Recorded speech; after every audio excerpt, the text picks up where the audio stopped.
Assalamualaikum warahmatullahi wabarakatuh. Perkenalkan, nama saya Argir Meliani. NIM saya 2892050045. Semester 1, Prodi Manajemen, Fakultas Manajemen Bisnis, Universitas Pancasakti Bekasi. Mata kuliah Aspek Hukum dalam Bisnis. Dosen pengampunya Bapak Dermawan MM. Pada kesempatan ini atau hari ini saya ingin menjelaskan mengenai aspek hukum dalam bisnis. Pengertian hukum bisnis yaitu adalah suatu perangkat kaidah umum termasuk enforcement-nya yang mengatur tentang cara pelaksanaan urusan atau kegiatan dagang, industri atau keuangan yang dihubungkan dengan produksi atau pertukaran barang atau jasa dengan menempatkan uang dari para entrepreneur dalam resiko tertentu dengan usaha tertentu atau motif atau tujuan adalah untuk mendapatkan keuntungan tertentu.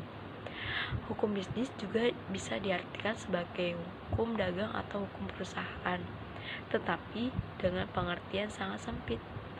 Sedangkan fungsi hukum bisnis sendiri yaitu sebagai sumber informasi yang berguna bagi praktisi bisnis untuk memahami hak dan kewajibannya dalam praktek bisnis agar terwujud watak dan perilaku aktivitas di bidang bisnis yang berkeadilan, wajar, dan dinamis.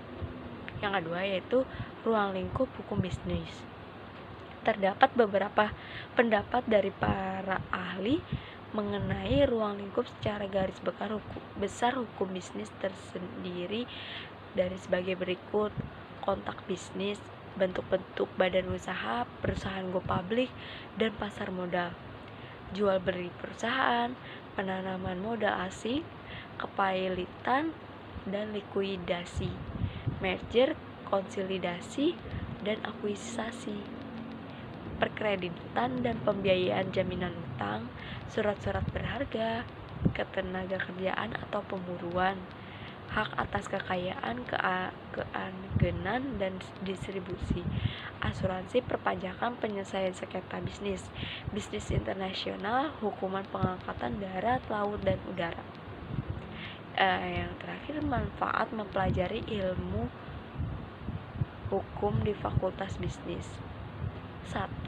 Aturan-aturan hukum yang berlaku dalam perdagangan.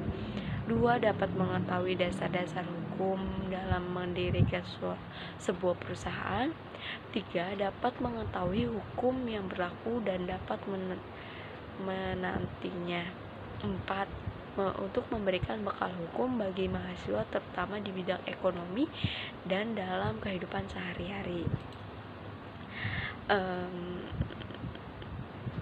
Demikian saya sampaikan, saya ucapkan terima kasih.